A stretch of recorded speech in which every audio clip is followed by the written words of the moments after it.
you guys, welcome back to my channel. So today we're going to be talking about an easy way to make a budget for beginners. I feel like a lot of people my age don't really know how to budget their money, but it's really important to know, especially for any plans after college or if you're already working. It's really important to know. So really all you need is a calculator, pencil, and a paper. So to start off, I'm just going to be making like a just like a fake budget, but what you're going to want to start off with is your estimated income per month. If you already know what you typically make per month, you could put your average here, but if you haven't started your job yet, you kind of want to estimate, and typically what you want to do is estimate lower. If you estimate too high, then you might budget out too much money that you're not going to end up making. So it's important to start your estimate lower. So let's just estimate, and let's just say this is a monthly budget, so I'll write that. But let's just estimate that we're going to make $2,000 a month. Now you might make more, you might make less, but this is just kind of to give you an idea of how to kind of create your budget, because a lot of people would be able to budget if they knew how to actually create their plan. So that's what we're doing. So you're going to start off with your income. So we're making $2,000 a month. So then you're going to write down what are your typical expenses. So let's start off with bills. So let's just say that you have, first I'll write down bills. So let's just say that you have gas, water, and electric. And then we'll also go ahead and include rent. Obviously, these numbers are not going to be exact to you, but this is just, again, for an idea. Let's say our rent is $600. Our electric is $90. Our water is $40. And our gas is $50. So our bills total, we'll add it up on our calculator. Don't know if you can even see it, but that's okay. We'll add it up. 600 plus 90 plus 40 plus 50. So our bills total is $780, which leaves us, we would just do 2,000 minus 780. That leaves us with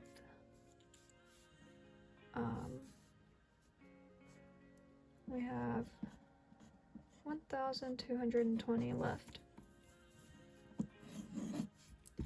So now that we have our typical bills out of the way, you're gonna want to estimate how much you're spending on food, gas, any other normal recurring expenses. So food and gas are my biggest expenses each month, besides like bills. So depending on where you are, this is all going to be different, but let's estimate that you're spending $300 on food a month. And let's estimate that you're spending $100 on gas a month.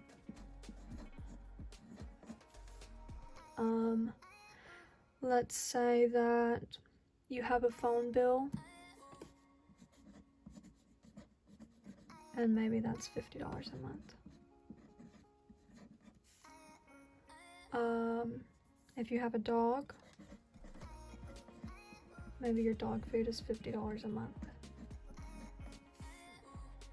So we'll go ahead and add this up. This is just your monthly expenses. I'll write that here. Should have done that before I wrote down everything.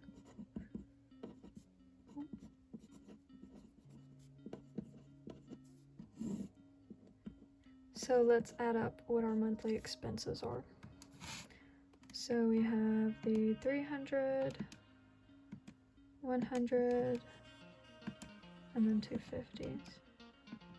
So we have $500 in our monthly expenses. So we'll go ahead and take that out of our 1,220.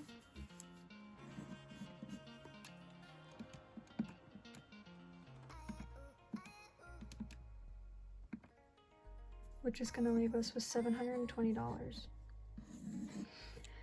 Now, let's talk about, if you're doing the cash envelope method, this is going to probably work best for that, but if not, that's fine.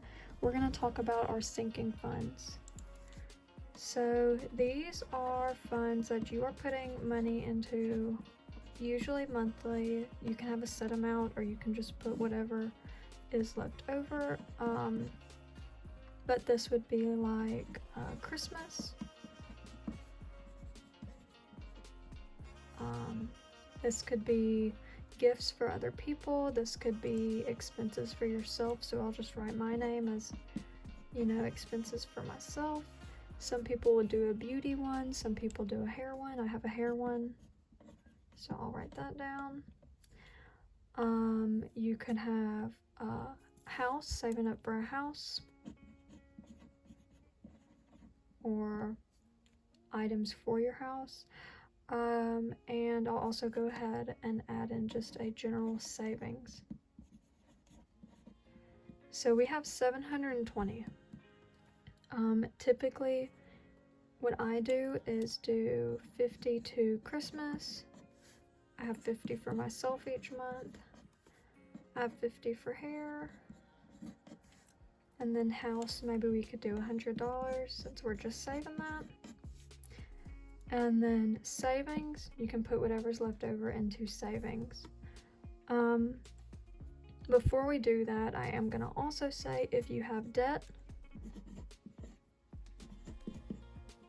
you'll also have a section for that. And you would also want to add in that here, so let's just say credit card. If you have a lot of credit card debt and you are wanting, you're going to want to add the minimum here. If your minimum is $50 a month and you have extra money like we do here, it's good to pay a little more than the minimum. So let's just put $75 to that. So I'm going to add up all of this here so we know how many is left over for savings. So I'm just going to do 720 minus 100, 50, 250, and then minus our 75, which is going to leave us with $395. So this is a very, very simple budget, but this is just to get an idea of how you want to do it. This is going to be personalized to you, of course. If you have other bills that you pay each month, like subscriptions, Netflix, Disney Plus, Hulu, HBO, you can add that into your bills, or you can add it into your monthly expenses, just whatever makes the most sense to you. If it's withdrawing out of your account regularly, I would go ahead and put it into bills, especially if it's at a certain date. Any other funds that you have, so for our monthly expenses, I think this is pretty much our monthly expenses, but like our sinking funds, we also have, which we have our dog, we add a little more than 50, but we do have 2 dogs. But that goes to food, it goes to toys, any bills for them, stuff like that, shots. I also have a date night sinking fund. My husband has his own sinking fund. Whenever we were getting ready for our wedding, we had another kind of sinking fund savings type thing for that. If you're saving up for something specific, like a vacation, we have a vacation sinking fund. It's not for a specific vacation, but it can be for anything.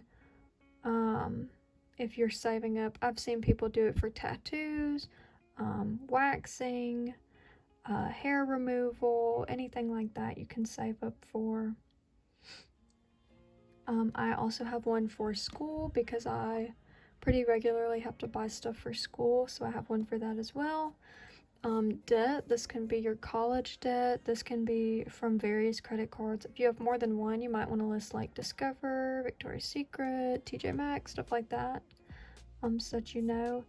If there's something that you really enjoy spending money on, if you like to buy candles, you could have a sinking fund for candles, stuff like that.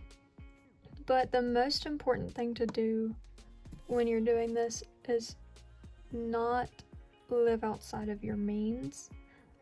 If your income's only $2,000, then this would be a good budget for you if this includes all your stuff. If not, then it's not.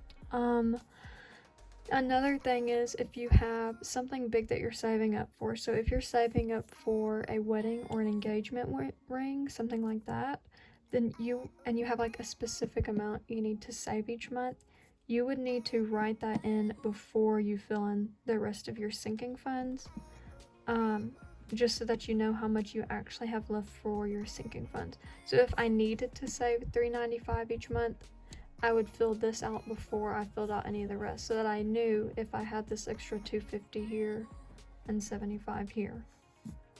And if not, then maybe you could put a little less in Christmas, or a little less in your own envelope, or hair, or your house envelope. But yeah, so this is a very simple budget. I just came up with these numbers off the top of my head, but if you're coming up with it yourself, this is how I would write it out. You could just put like monthly budget. You'll want to put your income at the top here. Then you'll write your bills, because these don't ever change. And then you can have like 1, 2, 3, 4 different bills. You could have more than that, less than that, whatever. Then you would just have your monthly expenses. There's another word for this, but I can't remember it. And then, you'd have each of those, food, whatever, gas, whatever, however many you have. And you'll write out, this is this, this is this, this is this, And I would write out all of these before you even put the money. Well, the bills, you could write down how much your bills are if you know that already. Then you'd have sinking funds.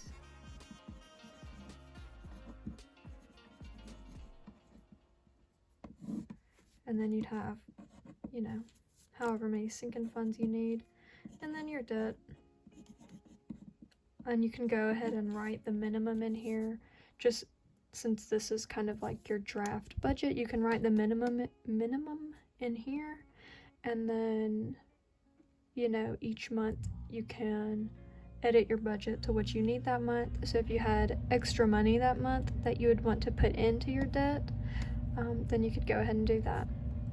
But yeah, you would just write this out, write out your income, fill out the ones that have to be paid each month. So bills have to be paid each month, your minimum debt would need to be paid each month. And then I would move on to your monthly expenses, because of course you need the certain amount of money for food you're spending each month. And then the last thing that you would do is your sinking funds. Because these can kind of be filled in later if you have more money, or like stuff like Christmas, doesn't have to be filled. Obviously it's nice if it is, but it doesn't have to be. And this is just how I do it. This is a very, very simple way to start off your budgeting journey. If you're wanting to take it a step further, I use cash envelopes. I just will label each envelope with each category, and that's where I keep my money in. I also have little, slips of paper within each envelope, so I can track when money was added or taken out and how much is in there. But I'll have I just have one bills envelope, but I have a food envelope, and I'll just, at the end of each month, whenever I budget for the next month, I go ahead and put my however much in the food, and then I'll put however much into my car envelope, and however much into the dog envelope. But yeah, I hope that this is helpful to someone out there who's just kind of struggling, doesn't know where to start with budgeting. Everyone's been there at some point. There's a lot of other good cash stuffing videos out there. If you're interested in a certain type of budgeting, or a certain way to pay off your debt, there's like a debt snowball, and I think there's like a debt avalanche or something like that. A lot of different ways to save and budget, but this is just a very, very simple way. And once you kind of get this covered, you can kind of adventure out a little into maybe the more detailed ways of budgeting. But I hope that this helped you guys, and I know this is a little different than my normal videos, but I'm hoping to do kind of more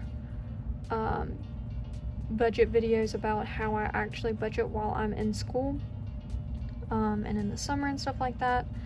And yeah, so I hope that this helps, and if y'all are interested in seeing more stuff like this, you can go ahead and comment down below. But thank you guys for watching, and I hope I'll see you next week. I post every Tuesday at 12. I post lifestyle videos, vlogs, nursing school content, all that kind of stuff. So yeah, thank you guys for watching.